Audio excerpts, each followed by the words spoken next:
안녕하세요. 저는 30대 초반 여성입니다.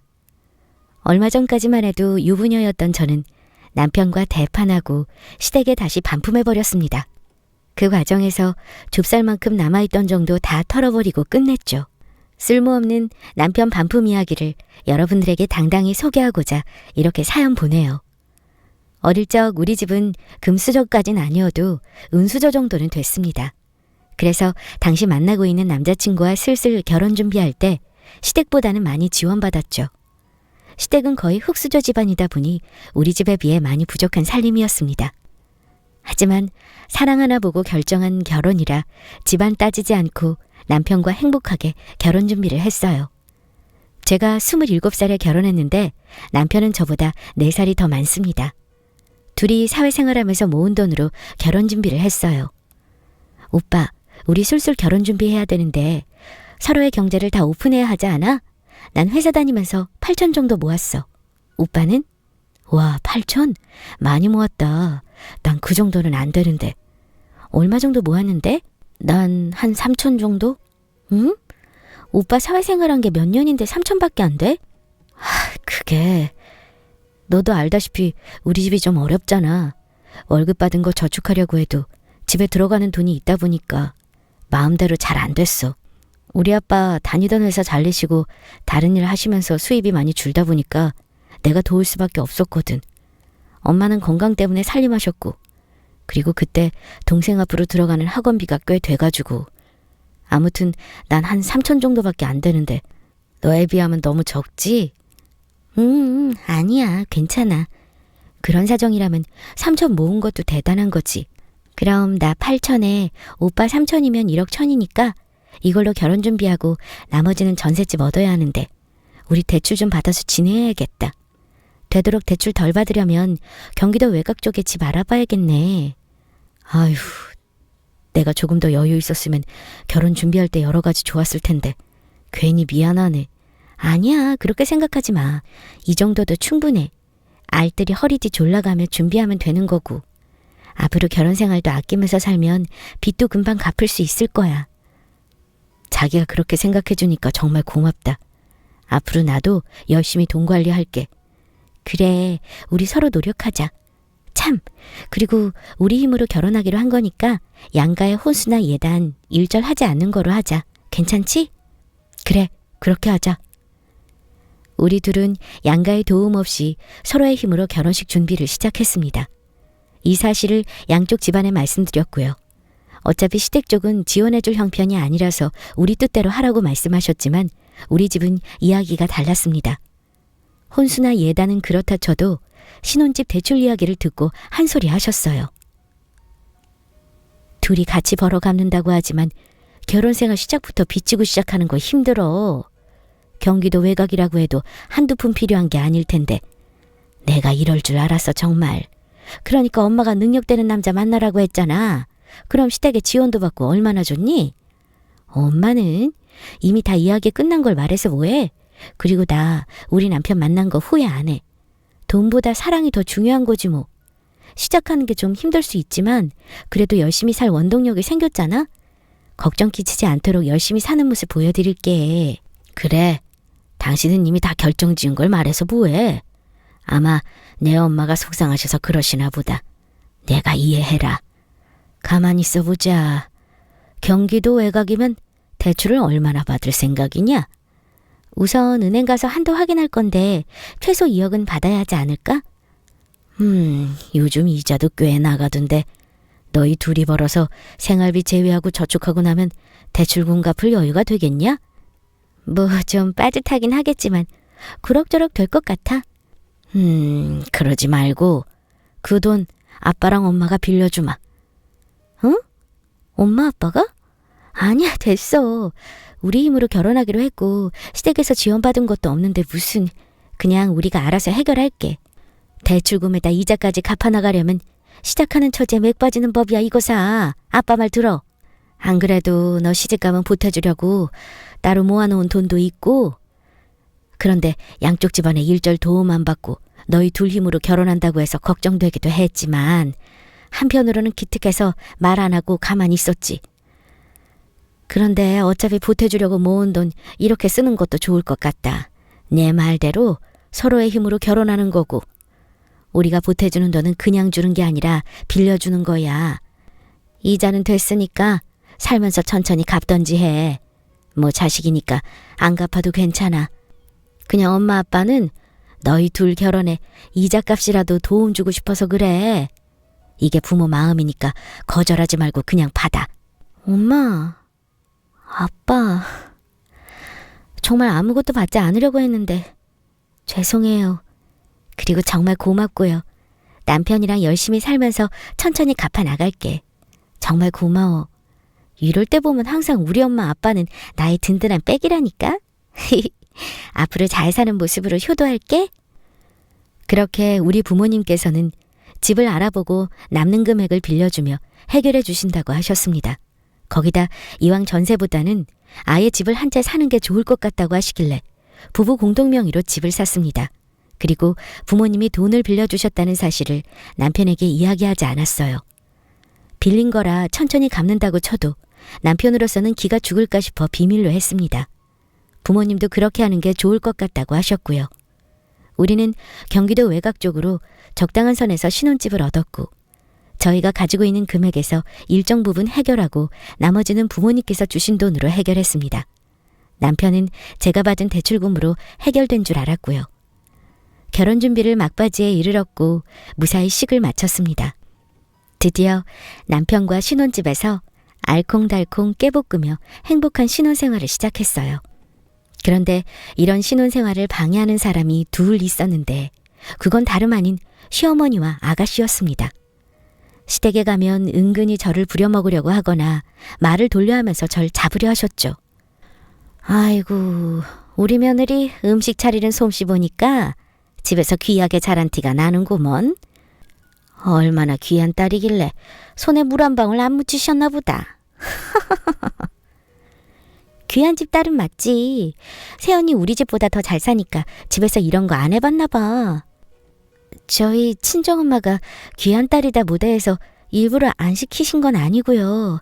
도와드리긴 했는데 아무리 해도 제가 영 이쪽으로는 발전이 없네요. 그래도 앞으로는 더 자주 하게 될 테니 늘겠죠. 어머니께서 하시는 거 보고 열심히 배울게요. 집에서 엄마를 몇 번 도와드리긴 했지만 제가 살림을 맡아서 한 건 아니기 때문에 서툴 수밖에 없었습니다. 그런데 이건 저뿐만 아니라 결혼한 다른 여성분들도 처음부터 살림 솜씨가 훌륭하진 않잖아요. 뭐 물론 잘하시는 분들도 계시겠지만 말이죠. 거기다 시어머니는 그렇다 쳐요. 나이 어린 아가씨까지 은근히 돌려 말하며 사람 까듯 말하는데 그게 참 거슬렸습니다.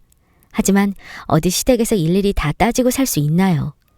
괜히 분란 만들고 싶지 않아 남편 생각해서 참고 넘긴 적이 많습니다. 그런데 어떨 때는 우리 부모님까지 걸고 넘어지시면서 이야기하실 때면 정말 기분이 나쁘더군요. 툭하면 더 나은 집안에서 베푸는 게 없다나 뭐라나 이야기하는데 정말 기가 찼습니다. 아니, 근데 우리 사돈댁 살림은 우리 집보다 훨씬 살만하고 여유로우실 텐데 어떻게 결혼한 자식에게 지원 하나 없으시니? 네? 그야 당연히 양쪽 지원 없이 결혼하기로 말씀드렸기 때문에 그렇죠. 아이고, 아무리 너희가 그렇게 말을 했다고 하더라도 귀한 자식 시집 보내는데 여유되는 쪽에서 생각 좀 해야 하는 거 아닌가 해서 그렇지. 뭐 우리 집안이야 워낙 여유가 없으니까 그렇다 쳐도 사도는 다르잖아? 아유, 나라면 혼수로 작은 성이라도 하겠다 싶어서. 잊을만 하면 우리 친정 부모님이 생각 없는 사람처럼 말씀하시는 게 화가 났습니다. 그리고 모르셔서 그렇지 신혼집 장만하는데 우리 부모님 돈이 들어갔잖아요. 순간 욱해서 확 말해버릴까 싶다가도 겨우 꾹꾹 참으며 넘겼습니다. 그런데 참 서운한 건 어머니께서 이런 말씀 하시면 남편이라도 나서서 이야기해주면 좋을 텐데 그저 조용히 있더라고요. 이런 부분에 대해 서운함을 이야기 나눠볼까 싶었지만 제 성격상 괜한 다툼을 만들고 싶지 않아 해서 마음을 억누르고 넘겨버렸습니다. 이런 식으로 3년간을 속으로 삼키며 넘기고 지냈죠. 그러던 어느 날 저희 친정 부모님께서 할 말씀이 있다며 부르셨고 저는 남편과 함께 친정으로 갔습니다. 집에 무슨 일 있어? 갑자기 할 말 있다고 오라고 하시고 심각한 일이야? 아니, 그런 건 아니고 축하할 일이야. 최근에 내 아빠가 하는 사업을 더 확장했거든. 와, 정말? 아빠 축하드려요. 계속 사업에 신경 쓰시더니 결국 해내셨네. 그래, 고맙다. 그럼 축하하러 모이자고 하셨구나. 미리 알았으면 케이크라도 사올 걸 그랬다. 케이크는 무슨? 축하하려고 모인 자리가 아니고 너희들에게 할 말이 있어서 그래. 다름이 아니고 생각지 못하게 사업이 크게 확장되고 수입도 좋아서 이참에 서울 쪽으로 아파트 한 채 사려고 준비 중이야. 그런데 이게 부동산 정책 때문에 너한테 중요하는 게 좋을 것 같아서 불렀다. 그래, 엄마랑 아빠는 이미 집도 있고 가족 소유 별장도 있잖니? 거기다 다른 곳에 전세로 돌리고 있는 곳도 있고 말이야. 이번에 계약하려는 집은 위치도 정말 좋고 사놓기만 하면 값이 분명히 오르는 곳이야. 그래서 매입하고 싶은데 아무래도 어렵다 보니 너한테 중요하려고. 아파트를? 너무 갑작스럽기는 한데 어쩔 수 없는 거라면 그렇게 해야지 뭐. 그럼 살던 집 정리해야겠네? 와, 장인어른 장모님 덕분에 서울로 이사하게 생겼네요. 안 그래도 직장이랑 거리가 좀 있어서 출퇴근할 때 힘들었는데. 그래, 이미 터잡아 이사하기 번거로울 수도 있지만 그렇게 좋게 생각해줘서 고맙네. 이참에 서울살이 한번 제대로 해보게.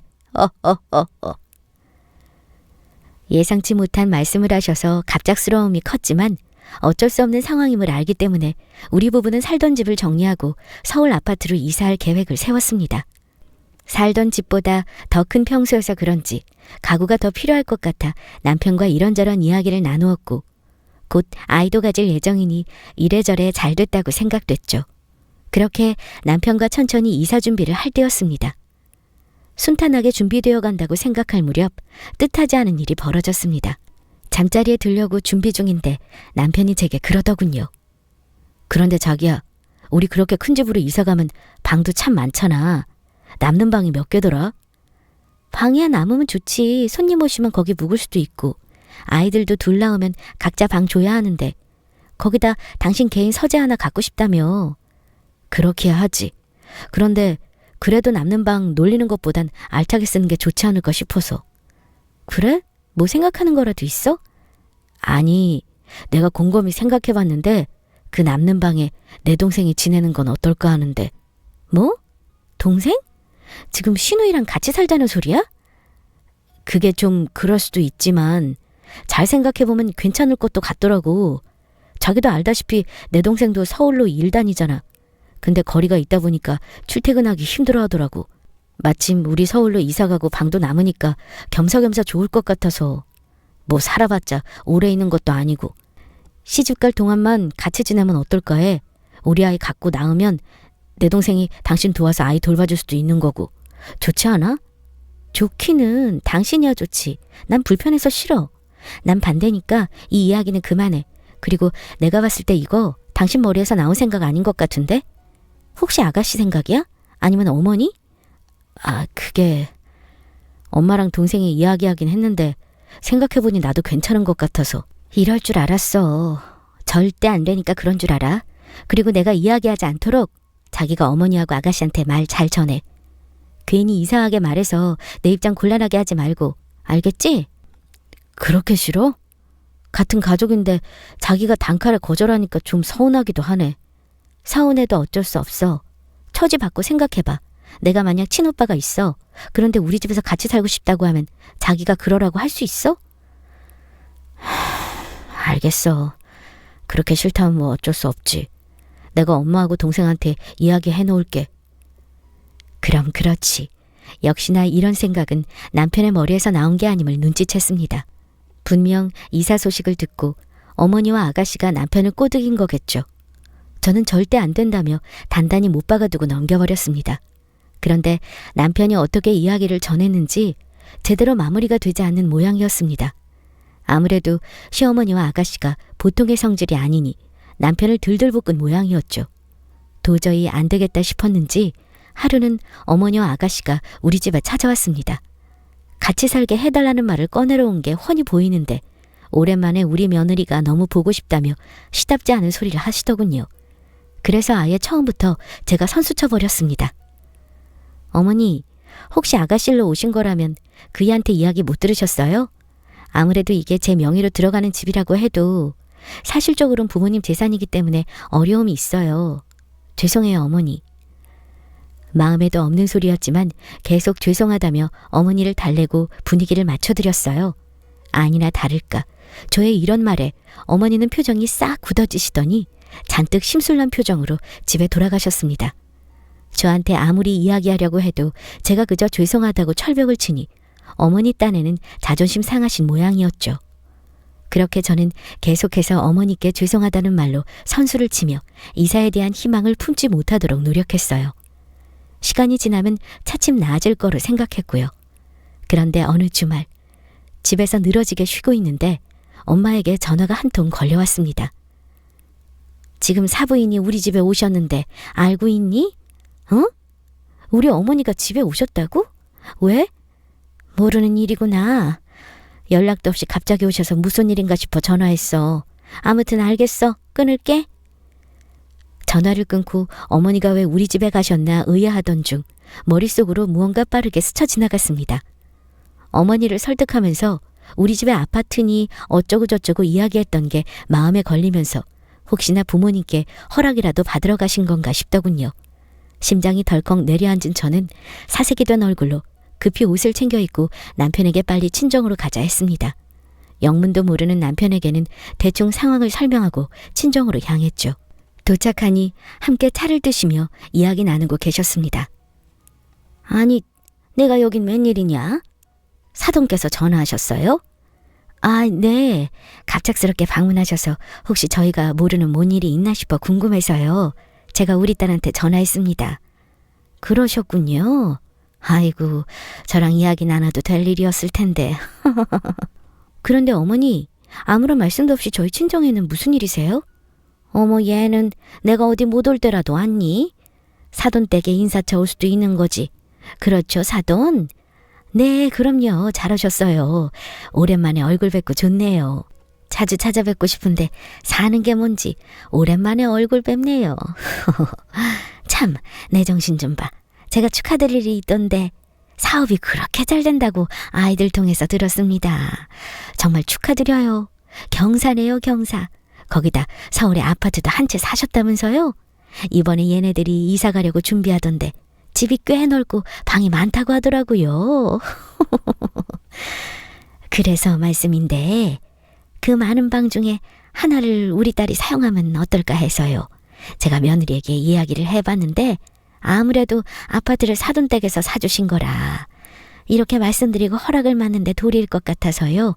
아시는지 모르겠지만 우리 딸도 서울에서 일 다니는데 워낙 출퇴근이 힘들잖아요. 곧 시집도 가니 그때까지만 같이 지내게 하면 좋을 것 같아서요. 어떠세요, 사돈? 글쎄요. 생각을 좀 해봐야겠지만 우리는 딸의 의견을 존중할 것 같습니다. 아니, 솔직히 제가 말이 나와서 말인데 사돈 댁은 우리 집보다 형편이 더 낫지 않습니까? 저는 사실 결혼 전에 좀 서운했습니다. 그래도 우리 집보다 형편이 나은데 혼수로 어느 정도 생각해 주실 줄 알았어요. 우리 집이야 뭐 사정이 어려우니 그렇다 치고요. 뭐 비싸고 큰 걸 바랬던 건 아니지만 그래도 작게나마 성의를 표시해 주실 줄 알았습니다. 다 지나간 마당에 이런 말씀 꺼내기 못하지만 그때 제 심정이 그랬다는 거죠. 그러니 그때 못해주신 걸 이렇게 갚아주시면 어떨까 해서요. 어머니, 이건 아니죠. 아니, 얘가 어른들 말씀하시는데 어디서 소리를 지르니? 말씀 중에 죄송하지만 이건 경우가 아니지 않나요? 어머님의 말씀을 듣던 중 저는 더는 참지 못하고 뚜껑이 열리고 와 말았습니다. 그리고 그대로 어머님께 그동안 묵혀두었던 말까지 쏟아냈어요. 제가 나서지 않으면 이 상황은 해결되지 않을 것 같았습니다. 옆에서 저와 같이 다 듣고 있던 남편은 그저 멀뚱히 있을 뿐이니까요. 아무리 그렇다고 해도 그 이야기를 여기서 할 건 아니지 않아요? 이건 저희 부모님을 무시하시는 것과 다름없죠. 저한테만 이야기하시면 충분하잖아요. 그게 뭐라고 여기까지 와서 이러세요? 거기다 하시는 말씀도 지나치고요. 아니, 이게 보자 하니까 아주 시어머니를 만만하게 보는구먼. 야, 내가 뭐 없는 말 지어냈냐? 이게 왜 못할 말이야? 당연히 할 수 있는 말이지. 너 지금 혹시 나 무시하냐? 하긴 우리 집보다 나은 집이라 여러 가지 무시하는 것 같더니만 나 없을 때 우리 아들도 무시하니? 얼마나 시어머니를 무시하면 이렇게 버릇없이 굴 수 있어? 저기 사돈, 고정하시죠. 뭔가 오해가 있는 듯한데 감정적으로 이러지 마시고 천천히 대화로 풀어나가시죠. 풀긴 뭘 풀어요? 사돈도 보셨죠? 얘가 이렇게 저한테 버릇없이 구는 거 도대체 자식 교육을 어떻게 한 겁니까? 어른들 말씀하시는데 끼어들어서 시어머니한테 눈 똑바로 치켜뜨고 언성 높이라고 가르치셨어요? 전 우리 아들 이렇게 교육 안 시켰습니다. 어디서 어른들끼리 중요한 이야기 하는데 끼어들어요? 사돈, 딸 교육 다시 시키셔야겠어요. 너는 이렇게 부모님 얼굴 먹칠하니 좋으냐? 사돈, 계속 듣자 하니까 과하네요. 지금 여기가 어디라고 우리 딸 앞에서 제 딸을 혼내시나요? 그리고 저 우리 딸 교육 제대로 시켰습니다. 항상 어른에게 예의 있고 바르게 행동하라고요. 그리고 아무리 어른이라고 해도 참지 말고 할 말은 당당하게 하라고 가르쳤어요. 아무리 어른이라지만 어른 같지 않은 사람이 어디 한둘인가요? 그저 나이만 먹었을 뿐입니다. 인제 보니 제가 우리 딸 참 잘 키웠네요. 아닌 것에 아니라고 똑부러지게 말하는 거 보니 말입니다. 뭐라고요? 아니 지금 사돈 말 다 했습니까? 그만하세요 좀. 엄마 됐어요. 더는 말씀하지 마요. 이제 내가 상대할 테니까. 뭐? 상대? 이게 정말... 시어머니는 제 말을 듣고 발끈하더니 순간적으로 저를 한 대 치려고 했습니다. 저는 그런 시어머니의 손을 잽싸게 잡아 뿌리쳤어요. 이젠 하다하다 손까지 대시려고요? 정말 볼수록 가관이시네.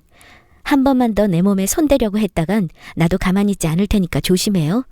그리고 내 이야기 잘 들어요. 우리 부모님이 해주신 집에 남편이랑 저 얹혀 살 예정이었어요. 안 그래도 요즘 직구하기가 얼마나 힘든데 정말 거저 얻은 행운인 거죠. 반면에 시댁에서는 뭘 했죠? 해준 거 하나 없으면서 바라기만 바랬죠. 그걸 두고 염치가 없다고 하는 거고요. 부모님이 주신 집에 왜 당신 딸을 데리고 살아야 하는데요? 세상 어느 며느리가 좋다고 합니까? 그렇다고 평소에 잘 지내던 사이라면 모를까. 성격이 머리부터 발끝까지 당신을 쏙 빼닮아서 정말 싫었다고요. 입만 열면 없는 살림에 힘들다. 잘 사는 너희 집 뭘 좀 해줘야 하는 거 아니야. 타령하시는데 정말 구질구질하단 생각 안 해보셨죠? 없는 살림이라고 바라기만 하는 거지근성 갖다 버리고 감사함을 좀 찾으세요. 당신은 그게 너무 없으니까 서울로 이사 간다니까 좋은 집에 눈 돌아서 아가씨 끼워 넣은 다음 어머니까지 올 생각이라는 거 제가 모를 줄 알았어요? 그렇게 이사하고 싶으면 본인 능력으로 하셔야지. 어디 기댈 궁리만 하지 말고요. 정말 기생충도 아니고. 당신 지금 우리 엄마한테 말 다 했어? 뭐 기생충? 말이 너무 심하잖아. 남편의 말이 끝나자마자 전 바로 뺨을 한 대 세게 올려붙였습니다. 갑작스럽게 뺨을 맞고 당황한 남편은 놀란 눈으로 절 쳐다보더군요. 넌 닥쳐. 지금까지 내가 한 게 뭐 있다고 나서? 내가 진작 중재만 잘했어도 이런 일 일어나지도 않았어. 넌 그동안 내가 내 엄마하고 동생한테 시달리면서 당할 때 그냥 눈 뜨고 지켜보기만 했잖아. 안 그래? 그래놓고 인제 와서 내가 끼어들 자격이 있어? 이제 너나 둘 다 지긋지긋해. 너랑도 끝이니까 그런 줄 알아. 우리 이혼해. 뭐 이혼? 얘, 너 정말 미쳤니? 시어머니한테 하는 말버릇도 못돼 먹었는데 지금 이혼이란 말이 쉽게 나와? 아직도 상황 파악을 잘 못하시네. 당신 눈에 내가 쉽게 내뱉은 말인 것 같아요? 나 허투루 이혼 소리 한 거 아니에요. 당신 아들이랑 당신네 진절머리가 나서 갈라선다고요. 아 그리고 이사 좋아하지 참. 그렇게 좋아하는 이사 제가 시켜드릴게요. 아들 짐 다 정리해서 빠른 시일 안에 당신 곁으로 이사시킬 테니까 기대하세요. 뭐? 너 지금 우리 아들을 쫓아낸다는 거냐? 우리 아들이 왜 쫓겨나? 엄연히 우리 아들도 그 아파트에 지분이 있는데 내가 아주 사리분별 못하고 이혼 소리 내뱉었지? 누가 이혼하자고 하면 무서운 줄 아냐? 그래 이혼해. 나도 이런 미친 며느리 필요 없다. 이혼 사연은 내 책임인 건 알고 있지? 시어머니한테 대하는 태도하며 남편한테 먼저 이혼하자고 한 것도 너야. 거기다 너희 아파트 대출받아서 같이 벌어 갚는 건데 왜 쫓아내려고 그러냐? 그렇게 이혼하고 싶으면 네가 나가 이년아. 아이고 뭘 잘못 알아도 한참 잘못하시네. 제가 먼저 이혼하자고 했어도 이혼 사유는 제가 아니라 어머니의 멍청한 아들에게 있는 거죠. 그리고 참, 그거 모르시겠다. 지금 사는 집 사실 대출받아서 산 거 아니에요. 대출금에 이자값 아깝다며 그냥 저희 부모님이 도와주신 거지. 애초에 집에 든 비용은 우리 부모님 돈이니 남편 집은 전혀 하나도 없습니다. 거기다 부모님 돈으로 산 집을 재산 처리하여 공동 나눌 수도 없죠. 그러니까 쉽게 말해서 당신 아들은 땡전 한 푼 없이 왔던 그대로 어머님 품에 돌아간다고 이해하시면 되겠네요. 그렇죠? 그럼 할 말은 다 했고 얼른 다들 사라져 줄래요? 전 우리 부모님과 기분 전환이나 해야겠으니까. 이게 정말 뚫린 입이라고. 저는 계속 악을 쓰며 말하는 어머니의 말을 무시하고 현관 쪽으로 밀쳐냈습니다. 그런 제 모습에 남편이 저를 말렸죠. 자기야, 자기 정말 나랑 이혼할 거야? 아무리 그래도 그렇지 이렇게 쉽게 이혼하는 건 아니지. 내가 우리 엄마는 잘 설득해 볼게. 응? 그러니까 화 풀어. 남편의 말도 더 들을 것 없었습니다. 다 무시하고 어머니와 함께 문 밖으로 밀쳐버렸어요. 그리고 문을 걸어 잠갔습니다. 계속 문 두드리고 소리치길래 시끄럽게 굴면 경찰 부르겠다고 으름장을 놨습니다. 그랬더니 몇 분 후 조용하여 살펴보니 집에 간 것 같더군요. 그렇게 시끄러운 일이 지나가고 저는 부모님의 얼굴을 볼 면목이 없었습니다. 그런데 의외로 부모님께서 말 잘했다며 되려 절 칭찬해 주시고 저런 못난 사위 필요 없으며 무식한 사돈과도 인연 끊는 게 맞다고 제 편을 들어주셨어요. 아직 둘 사이에 아이도 없으니 얼마든지 새롭게 시작할 수 있다고 했습니다. 저는 부모님의 응원을 등에 업고 다음날 업체 사람들과 함께 집에 가서 남편의 짐을 다 포장하여 이삿짐 센터 차로 보내버렸습니다. 그렇게 이사 노래 불렀으니 이사 기분 내보라고요. 그리고 이혼장도 바로 접수했어요.